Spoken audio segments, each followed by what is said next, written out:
আজ দেখলাম এক সাংবাদিক যিনি বাংলাদেশে একটা সময় সাংবাদিকতা করতেন, এখন সম্ভবত আমেরিকাতে থাকেন। তিনি ফেসবুকে সোশ্যাল মিডিয়াতে স্ট্যাটাস দিয়েছেন এবং তার স্ট্যাটাসের মূল বিষয় যেটা সেটা হচ্ছে যে শেখ হাসিনার মতো দেশপ্রেমিক নেতা বাংলাদেশে আহ, ছিলই না, এবং বিশাল বড় একটা দেশপ্রেমিক নেত্রী হচ্ছে শেখ হাসিনা। আরে ভাই, তুই সাংবাদিক না জালিয়াত? শেখ হাসিনা যে নির্বিচারে 5ই আগস্টের আগে বাংলাদেশের ছাত্রদের বুকে গুলি করে তাদেরকে হত্যা করছে, এরকম একজন মহিলাকে কিভাবে একজন সাংবাদিক বলে দেশপ্রেমিক? নাম কি জানি, সুলতানা রহমান।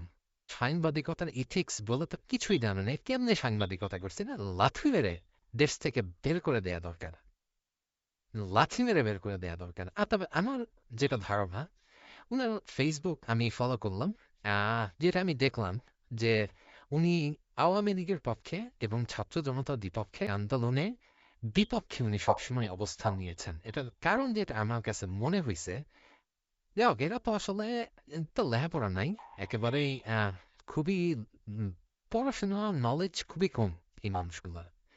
এরা হয়েছে সামহাও এই অ্যাসাইনমেন্ট ভিসায় হয়তো ইউএস এর ভিসা পাইছে কোনো একটা সময়, সেই ভিসা নিয়ে হয়তো ইউএসএ তে আসছে, এখন সামহাও তাকে তো এখানে থাকতে হবে। এখন এই দেশগুলোতে থাকতে হইলে ইউএস বা কানাডা, ইউকে বা অস্ট্রেলিয়া, এই দেশগুলোতে থাকতে হইলে তো একটা প্রসেসের মধ্যে দিয়ে যেতে হয়। এরা তো কোনো প্রসেসের মধ্যে পড়ে না, এরা তো এক অশিক্ষিত মূর্খ। এই অশিক্ষিত মূর্খ বলেই তো বাংলাদেশে সাংবাদিকতা করছে, নাইলে ভালো কিছু করতো। তো দেখো, সে somehow হয়তো রিফিউজি অ্যাপ্লিকেশন করছে, যে রিফিউজি অ্যাপ্লিকেশনে তাকে প্রুফ করতে হবে যে বাংলাদেশে তার ফিয়ার অফ প্রসিকিউশন। এই ছাত্র জনতার বিপক্ষে বলতেছে আওয়ামী লীগ যেহেতু এখন দেশ থেকে আউট, সো উনি আওয়ামী লীগের পক্ষে বলতেছে। তো উনি এটাই বোঝানোর চেষ্টা করছে, আমি তো আওয়ামী লীগের পক্ষের লোক, আমি যদি এখন বাংলাদেশে যাই তাহলে তো আমাকে ছাত্র জনতা বা এখনকার সরকার যারা আছে তারা তো আমাকে জেলের মধ্যে পুরে দিবে বা হত্যা করবে। সো আমাকে ইউএসএতে শেল্টার দেয়া হোক। আমার কাছে যেটা মনে হয় এই কারণে এসব করতেছে। তবে একজন সাংবাদিক হিসেবে আপনি যে কারণেই হোক, আপনার নৈতিকতা তো ছেড়ে দেওয়ার কোনো উপায় নাই, তাই না?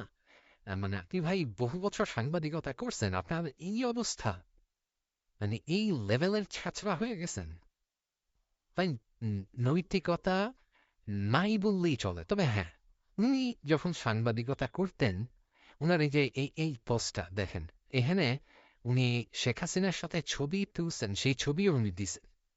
মানে কি পরিমাণ বেশরম, কি পরিমাণ নির্লজ্জ দেহায়া হইলে এরকম একটা খুনির সাথে ছবি দিয়ে নিজেকে প্রাউড ফিল করানোর চেষ্টা করতেছেন। বাংলাদেশে যারা নেতৃত্বের পর্যায়ে আছেন এরা চিনে রাখেন, এই এই সুলতানা রহমানদের চিনে রাখেন ভালো করে।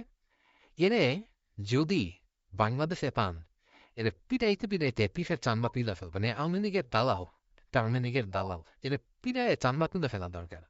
এটা বহুদিন ধরে দেখতেছি আমি, এরকম আরো অনেক দালালদের মুখোশ উন্মোচন করব।